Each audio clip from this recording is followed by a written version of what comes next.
মাহে রমজান আমাদের সামনে, আমি মাহে রমজানকে সামনে রেখে, রমজান আমাদের সামনে 6টা কথা, ছোট্ট ছোট্ট 6টা বিষয় একটু একটু করে শুধু বলতে চাই, বললেই আমার কথা শেষ। মাহে রমজানে, রমজান মাসে 6টি মোটা দাগের ইবাদত নতুন করে যোগ হয়। আগের সকল ইবাদত সেটা তো আছেই, আগের যত নিষেধাজ্ঞা হারাম গুনাহ এটা তো আছেই, নতুন করে 6টি গুরুত্বপূর্ণ ইবাদত রমজান মাসে যুক্ত হয়। একজন মুমিনের উচিত, আল্লাহ তাআলা যেহেতু আগের সমস্ত ইবাদত এর সাথে রমজানে আরও 6টি ইবাদত যুক্ত করেছেন নতুন করে, অতএব একজন মুমিনের উচিত এ কথা বুঝা যে রমজান মানেই ইবাদতের জন্য, রমজান মানেই আখিরাতের জন্য, রমজান মানেই নিজেকে গুনাহ থেকে মুক্ত করাবার জন্য, রমজান মানেই ভিন্ন কিছু, রমজান মানেই আলাদা কিছু, রমজান মানেই অনেক কিছু। এক ইমানদারের জন্য, যার আখিরাত দরকার, যার জাহান্নাম থেকে মুক্তি দরকার, যার মূলত জান্নাত দরকার, আর যার এগুলো দরকার নাই তার কাছে রমজান আর গাইরে রমজান ভিন্ন। রমজান এবং অন্য সময় বরাবর। তার হলো পেশাব পায়খানা, তো এটা তো সব মাসে বরাবর। তার হলো বাদ্যুকা খাওন, তো তার তো এটা বরাবর। তার তো হইলো যৌন চাহিদা পূরণ করা, লজ্জাস্থানের চাহিদা, এটা তো সারা মাসে সারা বছর বরাবর। তার জীবন তো হইলো খাইছে, ঘুমাইছে, পেশাব পায়খানা করছে, যৌন চাহিদা পূরণ করছে, যখন যেভাবে, হালাল হোক আর হারাম হোক, হালাল নিজের স্ত্রী দেখা হোক আর মোবাইলের নর্তকী দেখা হোক, যেমনে হোক নিজের চাহিদা পূরণ হইলেই হয়েছে। এই যে জীবন, এইটা যাদের জীবন জন্তু জানোয়ারের মতো, তাদের জন্য রমজান কিছুই না, আলাদা কিছুই না। কিন্তু খোদার কসম, যার জাহান্নাম থেকে মুক্তি দরকার, যে বোঝে আমার আল্লাহ আছে, যে বোঝে আমার আখিরাত আছে, যে বোঝে হাসরের ময়দান হবে, বিচার হবে, একদিন আমাকে আমার আমলনামা আল্লাহর সামনে নিতে হবে, আমার জীবনের সমস্ত ভালো মন্দর হিসাব আমাকে দিতে হবে, খোদার কসম ওই ব্যক্তির জন্য রমজান অনেক কিছু, অনেক কিছু। রমজান আলাদা কিছু, রমজান আলাদা কিছু। আমাদের অনেকের জীবনে রমজান আমরা বুঝি না। রমজান মানে অতিরিক্ত বুট মুড়ি পেঁয়াজু আলুর চপ, এই না। রমজান মানে এইটুকু না, বরং একজন মুমিনের জন্য অনেক বড় পাওয়া, অনেক বড় চাওয়া মাহে রমজান। এখন 6টি মোটা মোটা নতুন অতিরিক্ত ইবাদত, সেটা কি? 1 নাম্বার রোজা, 2 নাম্বার তারাবি, 3 নাম্বার ইফতার, 4 নাম্বার সাহারি, ওই যে শেষ রাত্রে যে খায় সাহারি, 5 নাম্বার এতেকাফ, 6 নাম্বার শবে কদর। এই কয়টা হলো? 6টা। এই 6টা বিষয় নতুন অ্যাড হয় রমজান মাসে। রোজা, তারাবি, ইফতার, সাহারি, এতেকাফ, শবে কদর। 6টা হয়েছে। রোজা বলেন, তারাবি, ইফতার, সাহারি, এতেকাফ, শবে কদর। এই কয়টা হলো? 6টা। 1 নাম্বার হলো রোজা। রমজানকে উপলক্ষ করে মহান আল্লাহ পাক রব্বুল আলামিন আমাদের জন্য 1 মাস রোজা ফরজ করেছেন। ফামান শাহিদা মিনকুমুশ শাহরা ফালিয়াসুমহু। আল্লাহ তাআলা বলেন, প্রত্যেক ইমানদার, তোমাদেরকে বলছি, প্রাপ্তবয়স্ক, আকেল, বিবেকবান, পাগল, মস্তিষ্ক বিকৃতি নয়, এবং ইমানদার মুসলমান, বিবেকবান, প্রাপ্তবয়স্ক, তোমাদের প্রত্যেকের উপরে, পুরুষ বা নারী, যারাই রমজান মাস পাবে তাদের জন্য এই মাসের রোজা রাখা ফরজ। এই মাসের রোজা রাখা কি ফরজ। কেউ যদি প্রচণ্ড অসুস্থ হয়, কেউ যদি লম্বা পথের মুসাফির হয়, কেউ যদি অতিশয় বৃদ্ধ হয়, ইত্যাদি বিভিন্ন পরিস্থিতিতে আলাদা আলাদা হুকুম, মাসিক ঋতুস্রাব হয়, বাচ্চা জন্মগ্রহণ করে, এরপরে পেটে বাচ্চা আছে, গর্ভবতী নারী, অথবা বাচ্চাকে দুধ পান করা, ইত্যাদি ইত্যাদি আলাদা আলাদা যেদি যা আছে সেটা ওলামায়ে কেরাম থেকে জেনে নেওয়া দায়িত্ব, যে আমার এই সমস্ত প্রতিকূল ভিন্ন কোনো পরিস্থিতিতে রোজার হুকুম কি, তো সেটা উনি জেনে নেবেন। ওগুলোর জন্য আলাদা আলাদা কোরআন এবং সুন্নাহর মধ্যে ওলামায়ে কেরামের নিকটে বিস্তারিত মাসআলা বর্ণনা আছে। তাহলে মূল বিষয় হলো প্রত্যেক প্রাপ্তবয়স্ক মুসলমান বিবেকবানের উপরে রমজান মাস এসে পৌঁছলে, মানে হায়াত পাইলে রোজা রাখা কি, কথা বলেন না, ফরজ। ফরজ এটা আল্লাহর নবী সাল্লাল্লাহু আলাইহি ওয়াসাল্লাম বলেছেন, এই রোজা যে ব্যক্তি রমজান মাসে পুরা এক মাস আল্লাহ তাআলার এই রোজার বিধান, আল্লাহর প্রতি ঈমান রেখে আল্লাহর নিকট নেকি অর্জনের আশায় রোজা রাখবে, নবী সাল্লাল্লাহু আলাইহি সাল্লাম ওয়াদা দিয়েছেন আল্লাহ তাআলা তার পেছনের জিন্দেগীর সব গুনাহ মাফ করে দিবেন। মান সামা রমাদানা ঈমানান ওয়া ইহতিসাবা গুফিরা লাহু মা তাকদ্দামা মিন যামবি। যে ব্যক্তি ঈমান রেখে সওয়াবের আশা করে রমজান মাসে রোজা রাখলো, তার পিছনের গুনাহ মাফ হয়ে গেল। আল্লাহর নবী সাল্লাল্লাহু আলাইহি ওয়াসাল্লাম বলেছেন, আল্লাহ তাআলা নবীজিকে শুনাইছেন যে বন্ধু, বান্দার সব আমল সে নিজের নেকি অর্জনের জন্য করে, কিন্তু রোজা শুধুই আমি আল্লাহর মহব্বতে রাখে। আমি নিজে ওয়াদা দিলাম প্রত্যেক রোজার বিনিময় আমি আল্লাহ নিজে তাকে দেব। তাহলে অনেক ফজিলত। সবচেয়ে বড় লাভ হলো আল্লাহ তাআলা বলেন, এক মাসের রোজার বরকতে লাআল্লাকুম তাত্তাকুন, আমি আল্লাহ আমার প্রতিটা ঈমানদার বান্দাকে মুত্তাকি বানিয়ে দেব, গুনাহমুক্ত এক জীবন তার জীবনে আমি গড়ে দেব, বিনিময়ে সে জান্নাতি হয়ে যাবে। তাহলে সংক্ষেপে বললাম, এক নাম্বার হলো রোজা। এজন্য দোস্ত নওজোয়ান ঠাট্টা করে, মস্কারি করে, খামখেয়ালি করে, বয়স্ক বাবা, মাঝ বয়সী ভাই রিক্সা চালায়, অটো চালায়, দোকানদারি করে, মাটি কাটে, অথবা গার্মেন্টস মিল ফ্যাক্টরিতে কাজ করে, অথবা বন্ধু বান্ধবদের আড্ডায় পড়ে, এমন অনেক আছে শুধু খামখেয়ালি করে। উনি আগের থেকে বুঝছে আমি পারতাম না, এই সমস্ত কথা বলে রোজা রমজান সে পালন করে না।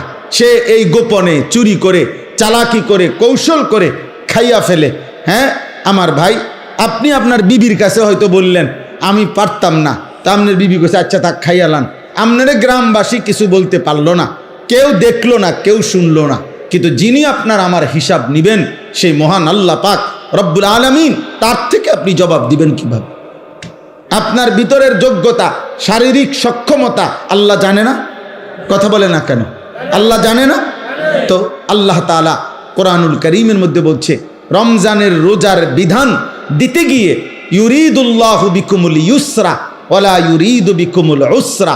আল্লাহ বলে, বান্দা বিশ্বাস করো, আমি তোমাদের উপরে মোটেই কঠিন করতে চাই নাই, বরং আমি আল্লাহ চেয়েছি তোমাদের জন্য সহজ করতে।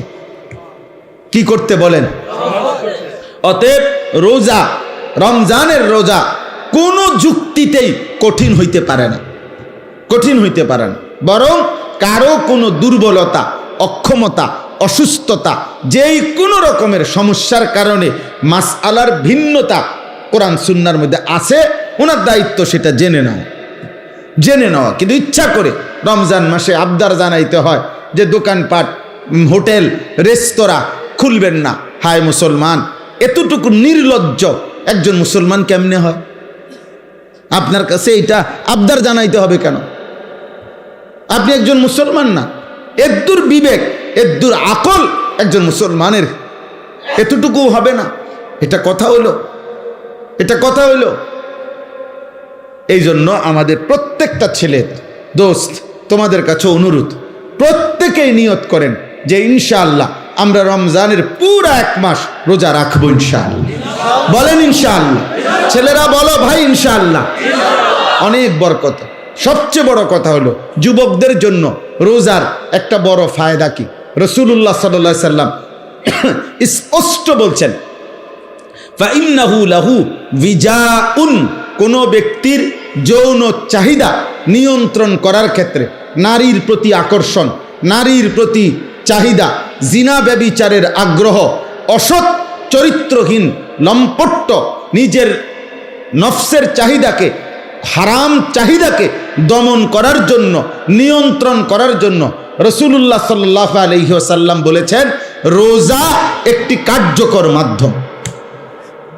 এই জন্য কোনো যুবক যদি সারা বছর নিয়ম মাফিক কিছু রোজা রাখতে থাকে, আল্লাহ চাহে তো তার চারিত্রিক সৌন্দর্য খুব দ্রুত ফুটে ওঠে। প্রতি সোমবার রোজা রাইখা দেখো, প্রতি বৃহস্পতিবার রোজা রাইখা দেখো, প্রত্যেক আরবি মাসে 3 দিন 13, 14, 15 রোজা রাইখা দেখো, এক কম বেশি। তাহলে আল্লাহ রসুলের ওয়াদা যে রোজা একটি ঔষধ যার দ্বারা যৌবনের চাহিদা, যৌন চাহিদা নিয়ন্ত্রণ হবে। আর রাসূলুল্লাহ সাল্লাল্লাহু আলাইহি সাল্লামের কথা মিথ্যা হইতে পারে না, নবীজির কথা কি হইতে পারে না, মিথ্যা হইতে পারে না। এই জন্য যুবক ছেলেদের জন্য এটা ভীষণ জরুরি। তুমি চালাকি করে, ওরা পৃথিবীর কেউ বলতে পারে নাই, কেউ তোমারে সাহস করে নাই। তোমারে জিজ্ঞাসা করছে তোমার বাবা মা রোজা রাখতি না? রাখতাম না। আর কি কিল্লে রাখতাম না কইছি, আমরা তো কথা দরকার কি না, কারোই কোনো দরকার নাই, তোমারই দরকার তোমার আল্লাহর কাছে হিসাব দেওয়া। তোমার মতো মাতবর, এর চাইতে বড় মাতবর পৃথিবীর থেকে হারায় গেছে, হারায় গেছে। আজরাইল তোমার আমার চাইতেও বড় ক্ষমতাধরদেরকে এই দুনিয়া থেকে ধাক্কা দিয়া কবরস্থানে ফেলায় দিছে। অতএব মাতবরির কিছু নাই, অহংকারীর কিচ্ছু নাই, অহংকারের কিচ্ছু নাই। কালকে পত্রিকা আসছে, খবরে দেখলাম যে ওই ভোট কেন্দ্রে দাঁড়ায় আছে, ভোট কেন্দ্রে দাঁড়ানো অবস্থায় একজনের মৃত্যু হয়েছে। তাইলে এক চিরন্তন বাস্তবতা, এক চিরন্তন সত্য এটা। অতএব রোজা আমাদের কোনোভাবেই রমজানের রোজা একজনের রোজা না, বরং একজন আরেকজনকে রোজা রাখতে আমরা উৎসাহিত করব ইনশাআল্লাহ। রাসূলুল্লাহ সাল্লাল্লাহু আলাইহি ওয়াসাল্লাম বলেন আসসিয়ামু জুন্নাতুন, রোজা হচ্ছে গুনাহ থেকে বাঁচার ঢাল স্বরূপ ঢাল। যুদ্ধের ময়দানে তরবারির সাথে যেরকম ঢাল থাকে, যা দ্বারা শত্রুর তরবারির আক্রমণ থেকে বাঁচানো হয়, নিজেকে রক্ষা করে, রোজা মানুষকে নবীজি বলছে যাবতীয় গুনাহ থেকে বাঁচার ক্ষেত্রে ঢাল স্বরূপ। আল্লাহ তাআলা তৌফিক দান করেন। আসেন দ্বিতীয় নাম্বার, তারাবি। দ্বিতীয় নাম্বার কি? তারাবি। 5 ওয়াক্ত নামাজ রমজান মাসেও ফরজ, আর এখনো কথা বলে না। 5 ওয়াক্ত নামাজ সারা বছরই মুমিনের জন্য কি ফরজ। একটা কথা ছেলের আব্বা, তুমি খাও দাও ফুর্তি করো, যাই করো, কোনো অসুবিধা নাই, মনে রাখো, বাকি এতটুকু মনে রাখো, তোমার ভোটার আইডি কার্ড আর জন্ম নিবন্ধন সনদের হিসাবে না, বরং আল্লাহ রাসূল সাল্লাল্লাহু আলাইহি ওয়াসাল্লাম বলেছেন 5 ওয়াক্ত নামাজ যার জীবনে নাই, আল্লাহর নবী বলছে তার জীবনের মধ্যে ঈমানও নাই, ইসলামও নাই। নবীজি সাল্লাল্লাহু আলাইহি সাল্লাম বলছেন ফারকু মা বাইনানা ওয়া বাইনাল কুফরি আস-সালাহ। কোন ব্যক্তি ইমানদার নাকি কাফের এটা পার্থক্য করার চিহ্ন আল্লাহর নবী বলেন নামাজ। অতএব নামাজবিহীন কোন নাফরমান যদি একেবারে 1 কোটি বারো চিৎকার দিয়া মাইকিং করেও সে বলে মুসলমান, আল্লাহ রাসূল বলছেন না, সে মুসলমান না। নবীজি বলছেন না। তো ঠিক আছে, এবারে তোমার ভোটার আইডি কার্ড লইয়া তুমি কবরস্থানে যাইও, তোমার ভোটার আইডি কার্ড নিয়া তুমি হাসরের ময়দানে দাঁড়াই। দুনিয়ায় তো ভোগ করো, আহামরি তো আর কিচ্ছু না, কেউই তো আর অতিরিক্ত, কোনো নাফরমান কোনো পাপী তো আর বাঘের গোস্ত খায় না, আর সিংহের গোস্ত খায় না, ফার্মের মুরগায় খায়, কক মুরগায় খায়। তাহলে দুনিয়া কিছুই ভোগ করে না, কিচ্ছু না, কিচ্ছু না, শুধু শুধু নিজের জীবনটা নষ্ট করে। মোবাইলের নর্তকী তো কেউ ধরেও না, শোয়েও না, এটা শুধু চাইয়া থাকে। তাহলে এটা তো নিজেই বোঝে এটা বেহুদা, এর জন্য আল্লাহর নাফরমানি করে, 1 ওয়াক্ত নামাজ পড়ে না। আহা, আশ্চর্য এটা। আমি এই জন্য সব সময় ভাবি যে নামাজ যে পড়ে না ছেলেরা, বাবা তোমরাও মনে রাখ, এর চাইতে আহাম্মক বেওকুফ আর কেউ হইতে পারে। বোকা তুমি, একদম বোকা, একদম বেওকুফ। অথচ 5 ওয়াক্ত নামাজ পড়ে শতভাগ দুনিয়া ভোগ করা যায়। খানা, খাদ্য, পেশাব, পায়খানা, স্ত্রী, সন্তান, সংসার, দালান, বিল্ডিং, বাড়ি ঘর, সব কিছু দুনিয়া ভোগ করা যাচ্ছে নামাজ যারা পড়তেছে। তাহলে এখানে অসুবিধা কোথায়? এখানে অসুবিধাটা কি? কি লাভ নামাজ না পড়ে? কি ফায়দা? কি ফায়দা? অনেক ছেলে তোমাদের বেনামাজি চেহারা দেখলেই চিনা যায়, উস্কো খুস্কো চুল, এগুলো কোনোভাবেই শালীন সুন্দর না। চেহারা আরো পাউডার দিল, চেহারার মধ্যে একটা বিভৎস নাপাক তার চেহারার মধ্যেই ভাসে। কারণ যে নামাজ পড়ে না, সে পেশাব করে ঠিক মতো, সে পানি টয়লেট পেপার ঢিলা কুলুকো ব্যবহার করে না, কারণ তার তো নামাজ নাই। কাজে এই অপদার্থ, এই আহাম্মক, এই নিকৃষ্ট নিম্ন রুচির মানুষ, এটা মানুষের সমাজে চলাফেরার অনুপযুক্ত, জন্তু জানোয়ারের সাথে মানানসই, মানানসই, এটাই বাস্তবতা। এজন্য মূলত অপবিত্র মানুষ যে তার জীবনে নামাজ নাই, যার জীবনে নামাজ নাই তার সাথে কোনো পবিত্রতাও নেই। সে পবিত্র থাকবে কেন? সে তো নামাজই পড়ে না, ওই পবিত্রতা দিয়ে করবো কি? ও তো পবিত্রতার কোনো মর্যাদাই বোঝে না, তার তো নামাজই নাই। এই জন্য দোস্ত, প্রথম কথা এটা, 5 ওয়াক্ত নামাজ, এটা ছাড়া মুসলমান হতেই পারে না। এটা একেবারে সহজ কথা। মান তারাকা সালাতাম মুতাআম্মিদান ফাকাদ কাফারা, নবীজি বলেন, ইচ্ছে করে যে নামাজ ছেড়ে দিল সে কাফের হলো। একেবারে বিশুদ্ধ হাদিস, ফাকাদ কাফারা, সে কাফের হলো, নবীজি বলছেন। তুমি জিজ্ঞাসা করে দেখো, আল্লাহ রাসূল সাল্লাল্লাহু আলাইহি ওয়াসাল্লাম বলছে, তো যিনি বলছেন সে কাফের হয়ে গেল, তো হ্যাঁ বড়ায় কয় বড়ারে সুপারিশ করবো জিলাপি দিয়া, হ্যাঁ করো, আমনে খান বইয়া বইয়া জিলাপি, আমনে বিরিয়ানি খান কারাকারি কইরা, হ্যাঁ দেখ অনেক বড় ক্রেডিট বেটা, 60টা লইছে, 60টা ফুটলা লইছে, ছি ছি ছি ছি। অথচ একটা বাচ্চা হয়তো তার এই 4টা লওয়ার কারণে বাচ্চাটাও অজরে কাঁদছে, বাচ্চাটা হয়তো পায় নাই, তুই বেটা একটা বাচ্চার মুখের খাবার কেড়ে নিলি, আবার এটা ক্রেডিট হইল কি? তুই তো জালেম বেটা, এটা জালেম না? কথা বলে না, এটা এটা এটা ক্রেডিটের কিছু হইলো? এটা বড়াইয়ের কিছু হইলো না? হ্যাঁ এটা ক্রেডিট, 60টা লইছি, আমি 3 প্যাকেট লইছি। কেমনে লইছে? কারাকারি কইরা। তো মানুষে দেখছে না? মানুষে দেখছে তো কি কইছে? মানুষে হাঁটছে আমার মতো বাটফারে দেখা, মানুষে বুঝে যে এই ডাকাত যে মানুষের খাবার খাইরা নেয়, এটার আর কি কইতো?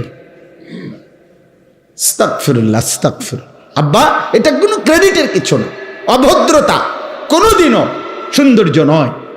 এজন্য পৃথিবীতে এ কথা পরীক্ষিত কথা, যে নারী বেপর্দা, বেপর্দা নারী, বেপর্দা সৌন্দর্য নয়, বরং অসভ্যতা।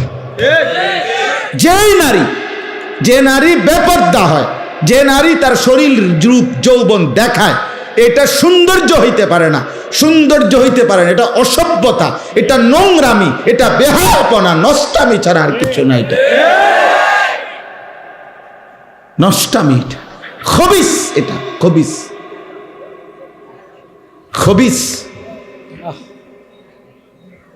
এজন্য চরিত্রহীন যুবকের কপালে শেষ পর্যন্ত খবিস নারী জুটে, খবিস নারী। এটা বলায়েত ভাই বলতে চাইছিলেন, এই এক লাইনেই বলছিলেন। আমিও অনেক অসংখ্য অগণিত, হ্যাঁ বাবা, শত শত যুবক আমার জীবনে, আমি জানি আমার জীবনে অসংখ্য অগণিত, সারা বাহিরের অসংখ্য প্রবাসী যুবক আমগো কাছে ভয়েস মেসেজ, এরপরে হোয়াটসঅ্যাপে মেসেজ লিখিত এবং আপনার ভয়েসে পাঠা, এগুলো শুনি মাঝে মধ্যে। কিছু আমার ওস্তাদ ছাত্র শোনে, হ্যাঁ যারা দায়িত্ব দিয়ে রাখছি, এরা শুনে কি বলে, জীবন কত অশান্তির। এই যে তোমার বিবাহের পূর্বে চরিত্র নষ্ট করছে কোনো মেয়ে, কোনো নারী, কোনো মোবাইল, কোনো ছবি, তো ইনশাআল্লাহ এই পৃথিবীর কেউ বেটা, আরে তোর নাফরমান, তোর পাপের খেসারত পৃথিবীর কেউ দিবে না, তুমিই দিতে হবে, ধুকে ধুকে, লজ্জায়, ঘৃণায়। আর এক নারী, বিবাহিত নারীর যখন অসভ্যতা দেখবা, ওই তোমারে কুড়ে কুড়ে তোমার জীবন জাহান্নামের টুকরা বানায় দিবে। সেদিন বুঝবা জীবন কত কষ্ট, কত কষ্ট।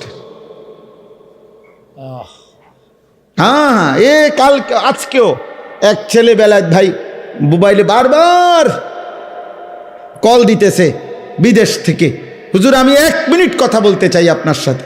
আমি বলছি না ভাই, তুমি তোমার কথা এটা ভয়েস পাঠাও। পরে এটা শুনলাম, এই কি বলে, দেশের হোক আর বিদেশের হোক, দোস্ত গুনাহ কাউকে ইজ্জত দেয়, গুনাহ কাউকে ইজ্জত দেয় না, গুনাহ মানুষকে ঘৃণা তৈরি করে।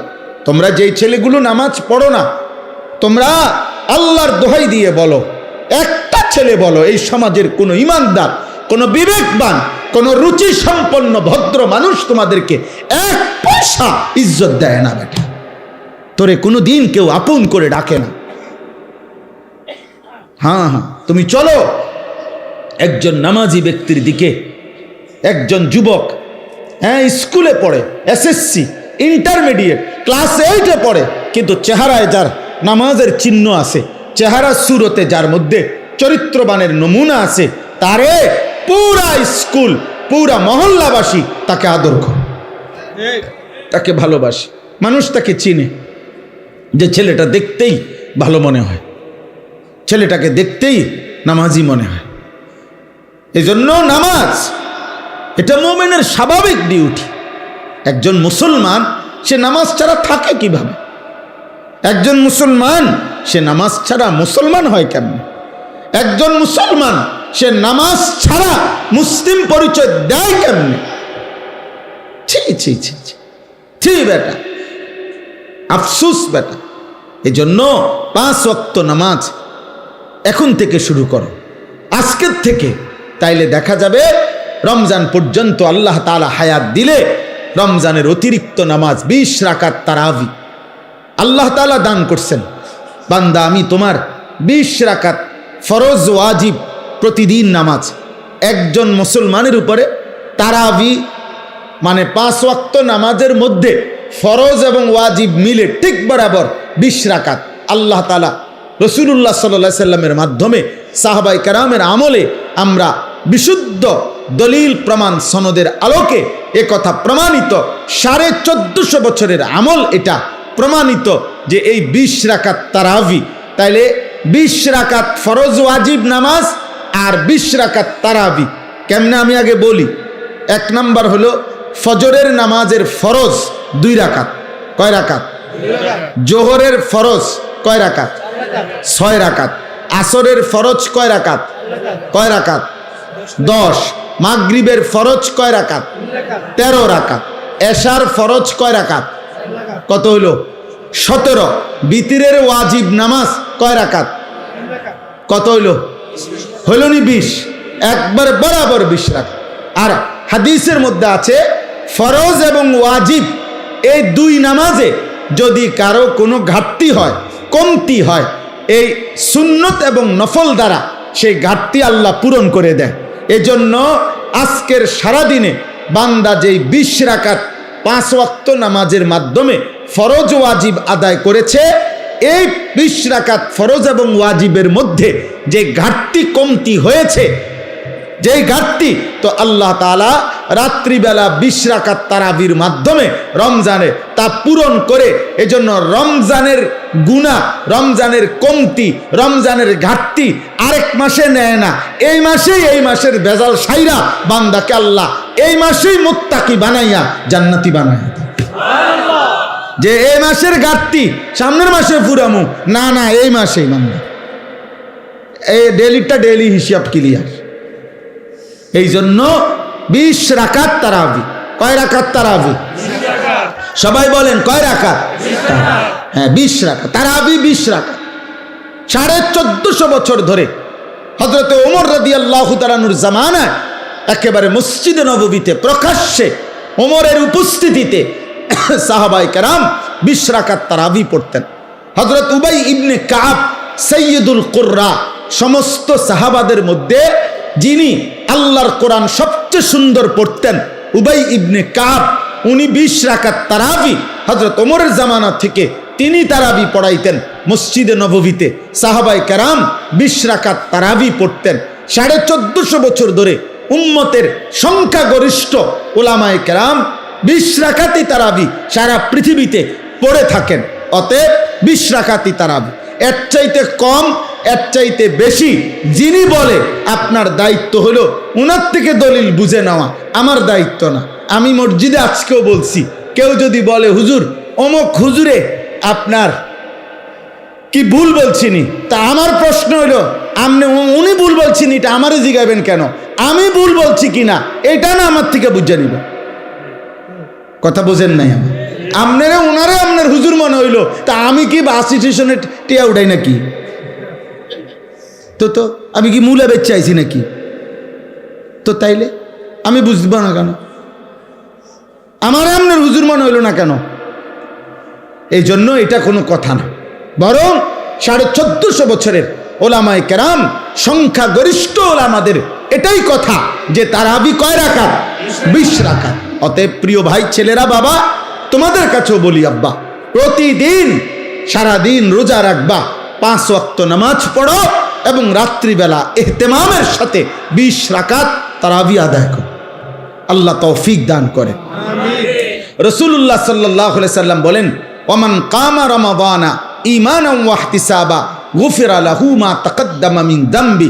রমজান মাসের রাতে যে ব্যক্তি তারাবি পড়লো আল্লাহর প্রতি ঈমান রেখে সওয়াবের আশায়, আল্লাহ এই তারাবির বরকতেও তার পিছনের সব গুনাহ মাফ করে দিলেন। এজন্য তারাবি অনেক গুরুত্বপূর্ণ, অনেক গুরুত্বপূর্ণ, অনেক গুরুত্বপূর্ণ। তারাবির নামাজের সাথে সাথে আল্লাহর কোরআন 1 খতম কমপক্ষে তারাবির নামাজে পড়া শোনা, এটা গুরুত্বপূর্ণ একটি সুন্নাত। এজন্য যুগ যুগ ধরে আল্লাহর কোরআনের তিলাওয়াত খতম আউলিয়ায়ে কেরাম, বুজুর্গানে দিন, সাহাবা পরবর্তী জামানা থেকে উম্মতের উলামারা তারাবির নামাজের এই 20 রাকাতে ধারাবাহিক আল্লাহর কোরআনের খতম শুনতে থাকেন। আমাদেরও উচিত এদিকে যত্নবান হওয়া। আল্লাহ আমাদেরকে তৌফিক দান করেন। 3 নাম্বার ইফতার। ইফতার যেটা সারাদিন রোজা রেখে রোজা যখন ভাঙ্গে ওই টাইমটাকেই বলা হয় ইফতার। ইফতার একটি সুন্নাত আমল। রাসূলুল্লাহ সাল্লাল্লাহু আলাইহি ওয়াসাল্লাম বলেন, আমার উম্মত ততক্ষণ পর্যন্ত কল্যাণের উপরে থাকবে যতক্ষণ তারা জলদি জলদি ইফতার করবে। এজন্য ইফতারের সময় তাড়াতাড়ি ইফতার করা, মানে টাইম হলে দেরি না করা, এটা সুন্নাত। আর ইফতারের আগ মুহূর্তে দোয়ায় লেগে থাকা, এটা একটা গুরুত্বপূর্ণ সুন্নাত আমল, এবং এই সময়ের দোয়া আল্লাহ তাআলা কবুল করে। এই জন্য মা বোনদের উচিত, আমাদের সমাজের সবচেয়ে বেশি গাফলতি হইল মহিলাদেরকে ইফতারের পূর্বের এই দোয়ার সুযোগ দেওয়া হয় না। হয় মহিলা নিজে সুযোগটা নেয় না, অথবা পুরুষরা তাকে দিতে চায় না। মানে ইফতারের আজান দিয়া ফেলছে, মহিলা তখনও হয় পেঁয়াজু, নয় আলুর চপ, নয় বেগুনি, নয় একটা না একটা কিছু ভাজতেই থাকে, ভাজতেই থাকে। আহারে মা বোন, তো তোমার কি আখেরাত নাই? তোমার জীবন বুঝি এই পুরা রমজানটাও বুঝি এই আলুর চপে আর বেগুনিতেই চলে গেল? হ্যাঁ, এইভাবে শুধু পেঁয়াজুতে চলে গেল, এটা তো ঠিক না। বরং ঘরের নারী পুরুষ, স্ত্রী কন্যা, ছেলে মেয়ে প্রত্যেকের উচিত ইফতারের 10 মিনিট আগে, 20 মিনিট আগে সমস্ত ব্যস্ততা ছেড়ে দিয়ে তাদের প্রত্যেকের উচিত এই সময়টা মনোযোগ দিয়ে দোয়ায় লেগে থাকা। মহিলারও দোয়া দরকার, পুরুষেরও দোয়া দরকার। আপনাদের কাছে পুরুষ যারা স্বামী, যাদের স্ত্রী আছে, যাদের কন্যা আছে, যাদের বোন আছে, মা আছে, আপনারা তাদেরকে গুরুত্ব দিয়ে অনুরোধ করবেন যে এই টাইমটা যেন তারা দোয়া করে ইফতারের আগে। মা বাচ্চাগুলোকে নিয়ে দোয়া করুক, স্বামী তার স্ত্রী এবং সন্তানদেরকে নিয়ে দোয়া করেন, স্ত্রী তার বাচ্চাগুলোকে নিয়ে দোয়া করেন। এভাবে ঘরওয়ালারা নিজেরা নিজেরা দোয়ার অভ্যস্ত হন। আল্লাহ তাআলা বান্দার দোয়া ইফতারের পূর্ব মুহূর্তে কবুল করে। 4 নাম্বার সাহারি, মানে শেষ রাত্রিতে খাবার খাওয়া। রাসূলুল্লাহ সাল্লাল্লাহু আলাইহি সাল্লাম বলেন, ইহুদিরাও রোজা রাখে, আমরা মুসলমানরাও রোজা রাখি, কিন্তু পার্থক্য হলো ইহুদিরা সাহারি খায় না আর আমরা সাহারি খাই। এজন্য সাহারি এটা ঈমান এবং কুফরের একটা চিহ্ন। মানে বেঈমানরা, ইহুদিরা রোজা রেখে কিন্তু সাহারি খায় না, ঈমানদার মুসলমান রোজা রাখে, সাহারি খায়। নবী সাল্লাল্লাহু আলাইহি সাল্লাম বলেন, তোমরা রোজা রমজানে সাহারি খেও, তাসাহারু, সাহারি খাও। কেন? ফা ইন্না ফিস সাহুরে বারাকা, শুনে নাও যে নিশ্চয়ই সাহারির মধ্যে তোমাদের জন্য বরকত রয়েছে। তাহলে সাহারি শুধু খাবার না, সাহারি একটা ইবাদত। সাহারি একটা কি বলেন না? ইবাদত। ইফতার শুধু খাবার না, ইফতার একটা কি? ইবাদত। তাহলে কয়টা হইল? 4টা। রোজা, তারাবি, ইফতার, সাহারি। আর 5 নাম্বার হলো এতেকাফ। রমজান মাসের শেষ দশকে, শেষ 10 দিন আল্লাহর ঘর মসজিদে এতেকাফ করা। আল্লাহর নবী সাল্লাল্লাহু আলাইহি ওয়াসাল্লাম মদিনার মধ্যে মোট 10 বছর ছিলেন। 10ম বৎসর ইন্তেকাল করছেন। এই জন্য পুরা বছর হিসাবে 9 বছর, আর 10 নাম্বার বছর ইন্তেকাল করেছেন। এই জন্য নবী সাল্লাল্লাহু আলাইহি সাল্লাম মদিনার 9 বৎসরে কোন বছর রমজানের শেষ দশকে মৃত্যু পর্যন্ত তিনি এতেকাফ ছাড়েন নাই। আল্লাহর নবী সাল্লাল্লাহু আলাইহি সাল্লাম প্রত্যেক বছর রমজানের শেষ 10 দিন এতেকাফ করতেন। এর মধ্যে নবীজি সাল্লাল্লাহু আলাইহি সাল্লাম প্রথম বছর পুরা 1 মাস, ওই শার্টওয়ালা ভাই তুমি মোবাইল টিপো না, ওই ছেলে ভাইয়া তুমি বাইরে চলে যাও, ভাই তো হাসো না, ব্যাককলের মতো হাসো কেন?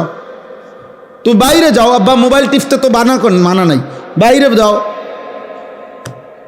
আস্তাগফিরুল্লাহ, আস্তাগফিরুল্লাহ। আরে ভাইয়া বাইরে গিয়া মোবাইল টিপো, আমি তো তোমারে বাধা দিচ্ছি না। জি চলো ভাই। তা এরপরে কি বললাম? এতেকাফ, রমজান মাসের শেষ দশক এতেকাফ করা। রাসূলুল্লাহ সাল্লাল্লাহু আলাইহি সাল্লাম প্রথম বছর এতেকাফ করেছেন পুরা 1 মাস, পুরা রমজান। আর ইন্তেকাল করেছেন যেই বছর, ওই বছর এতেকাফ করেছেন 20 দিন। তাহলে কখনোই তিনি এতেকাফ ছাড়ে নাই। আর বরঞ্চ 1 বছর এতেকাফ করছে পুরা 1 মাস, আর শেষ বছর এতেকাফ করছে 20 দিন। তাহলে ছেড়ে দিছে কোন বছর? কোন বছর ছাড়েন নাই কখনো তিনি। এবং আল্লাহর নবী সাল্লাল্লাহু আলাইহি সাল্লামের স্ত্রী আম্মা জান আয়েশা রাদিয়াল্লাহু তাআলা আনহা বলেন যে আল্লাহর নবী মৃত্যু পর্যন্ত এতেকাফ করেছেন, এবং নবীজির পরে নবীজির সকল বিবিগণ উনারাও মৃত্যু পর্যন্ত, নবীর স্ত্রীগণও এতেকাফ করেছে। এতেকাফ নবীর বিবিগণও ছাড়েন নাই। তাহলে যেটা এত গুরুত্বপূর্ণ, আমাদের সমাজে এই ব্যাপারে প্রচন্ড পরিমাণ গাফলতি। নবীজি সাল্লাল্লাহু আলাইহি সাল্লামের ভালোবাসার দাবিদার অভাব নাই, কিন্তু আল্লাহর নবী কোনোদিন মৃত্যু পর্যন্ত এতেকাফ ছাড়ে নাই। আপনি আমি কোনোদিন করি নাই, তাহলে নবীর সামনে দাঁড়াইবেন কেমনে? তিনি যদি বলে যে উম্মত আমি কোনোদিন ছাড়লাম, কোনোদিন করলা না, তো তুমি আমার লগে মহব্বতের কেমনে মিলল? এই জন্য একজন ইমানদার 2013 সালে আমার শায়েখ আল্লামা মুফতি মুশতাকুন নবী কাসেমি হুজুর আমারে বলছিলেন এই কথাইটা 13 সালে, আজ থেকে প্রায় কত 13 বছর আগে। তখন হুজুর আমারে বলছিলেন, মাওলানা নবী কখনো এতেকাফ ছাড়ে নাই, আপনি কখনো এতেকাফ তখন বলছিল করেন নাই, কেমনে বলবেন? নবীজির সামনে কি জবাব দিবেন? সেই দিন থেকে আলহামদুলিল্লাহ আমি গত বছর পর্যন্ত আর কোনো দিন আমার এতেকাফ ছোটে নাই। এবং এবছরও আল্লাহ হায়াত দিলে পূর্ণ নিয়ত আছে।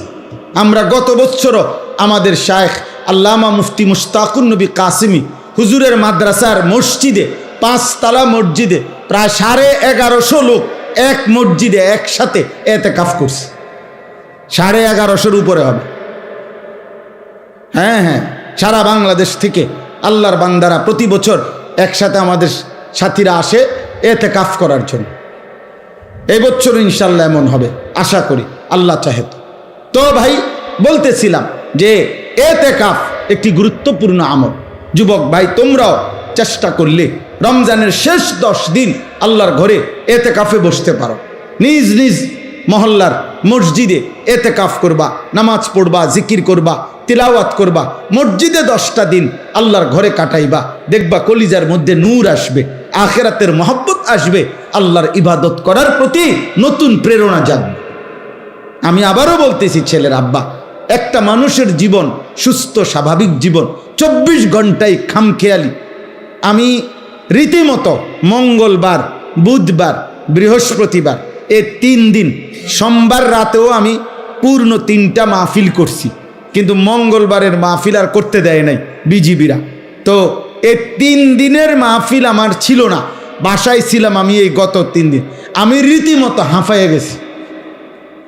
মানে আমার কাছে মনে হয়েছে যেন এটা একটা আসমান জমিন বোঝা আমার উপরে। হায় হায়, আজ 3 দিন আমার কোনো কাজ নাই, আমার এটা মাথাতে ধরে না, আমার এটা বুঝেই ধরে নাই, বুঝেই ধরে নাই।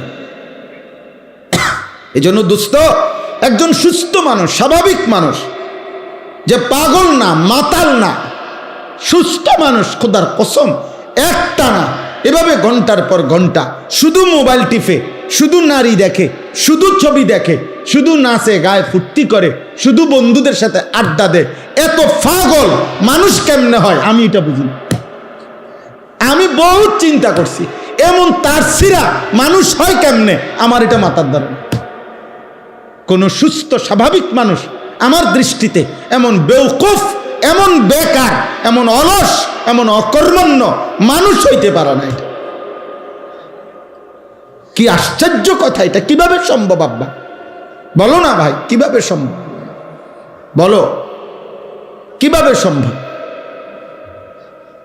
এই জন্যই তোমরাই শোনো, দয়া করে তোমরাই ভাবো, একটা ছেলেই ভাবো, এমন সুন্দর হায়াত, এমন জীবন, এমন যৌবন বেহুদা নষ্ট করো। আল্লাহ তৌফিক দান করেন। তাইলে এতেকাফ, বাবা চাচা যারা আছেন আপনাদেরকে বলি, চাচা আপনারা এতেকাফ করেন। গ্রামের, আমাদের গ্রামগুলোতে একটা নিয়ম বানায় নিছে, গ্রামের সবচেয়ে অসল, দুর্বল, 80-90 বছর, 100-200 বছর বয়স, এরম বুড়া একবারে জীবনের আশা ভরসা ছেড়ে দিছে এমন একজন অসল মিয়ারে 4 জনে দরাদরি করে আইনা মসজিদের মধ্যে হোতায়া দিয়া রাখে, চাচা আমনে কষ্ট মষ্ট কইরা এই 10 দিন আমাকে ইজ্জত রক্ষার্থে শুধু মারা যাবেন না, কষ্ট করে বাচ্চা থাকবেন, মসজিদে শুধু হইতে থাকবেন। আমনের এটা এতেকাফ না, এটা হলো হোতাকাফ, মানে শুয়ে থাকবেন আর কি, এখানে কোন রকম জান্ডা লইয়া ফিরে থাকবেন, শুধু ফিরে থাকবেন। আহা, প্রয়োজনে আমনের কানে কানে বলে দিছে কিছু দিমু, খুশি করে দিমু, বাজ্যে সময় কি করে দিব, খুশি করে দিব। আস্তাগফিরুল্লাহ। না, আমাদের প্রত্যেকের উচিত, যদি বলেন হুজুর কিছু লোক এতেকাফ করিলে চলে একটি গ্রামে, তো সেই কিছু আমি হব না কেন? আজীবন কিছু অন্য কেউ হবে কেন? আমি হব কোন দিন? নবীজি কি কিছু লোক বলে নবী নিজেকে বাদ দিছিলেন? সাহাবারা বাদ দিছিলেন? আল্লাহ আমাদেরকে তৌফিক দান করে। সর্বশেষ কথা হলো শবে কদর। শেষটা কি? শবে কদর। রমজান মাসের শেষ দশকের বেজর রাত্রিগুলো 21, 23, 25, 27, 29 এই 5টি রাত শবে কদরের সম্ভাবনাময়ী রাত। এক একটি রাত আল্লাহ যদি শবে কদর দান করে তো 1000 মাসের রাত্রির চাইতো উত্তম নেকি, রহমত, মাগফিরাত আল্লাহ দান করে। সুবহানাল্লাহ। এই জন্য যার আখিরাত দরকার, যার জাহান্নাম থেকে মুক্তি দরকার, তার উচিত রমজান মাসের এই শেষ দশকের বেজর 5টি রাত ইবাদত, আমল, দোয়া, নফল ইবাদত, কান্নাকাটির মধ্যে লিপ্ত থাকা, যেন আল্লাহ তাআলা আমাদের আপনাদের সকলের গুনাহ মাফ করে আল্লাহ যেন আমাকে জান্নাতি বানায় দেয়। এই শেষ কথা, এগুলোর বিস্তারিত ব্যাখ্যা ওলামায়ে কেরাম থেকে আরো জেনে নেবেন। তাহলে রমজান আমাদের সামনে 6টা জিনিস আমাদের সামনে।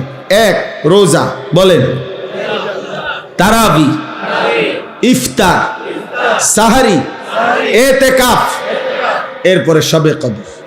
আল্লাহ তাআলা আমাদেরকে তৌফিক দান করে। একজন মুসলমান হিসাবে রমজানকে কদর করে প্রত্যেকের উচিত। রমজান মানে ভিন্ন কিছু।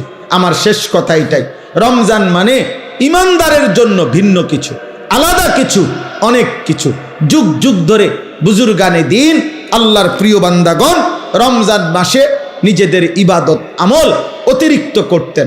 আমার শায়েখ সেই 13 সাল থেকে শায়েখের কাছ থেকে শেখা এই সবক আলহামদুলিল্লাহ আল্লামা মুফতি মুশতাকুন নবী কাসেমি হুজুর সব সময় বলে, মৌলানা রমজান মাস ভিন্ন কিছু। আলহামদুলিল্লাহ আজ অনেক বছর হুজুরের সাথে প্রত্যেক রমজানের শুরুতে আমরা 2 দিন 3 দিন আগে আল্লাহর ঘরের জিয়ারতে উমরার সফরে যাওয়ার চেষ্টা করি, আবার শেষ দশক এতেকাফ করার চেষ্টা করি, এই আশা যে রমজানে অন্যান্য কাজকর্ম কমাইয়া চেষ্টা করা, যে ইবাদত আমল আখিরাতের পুঁজি অর্জনের জন্য বেশি চেষ্টা করা।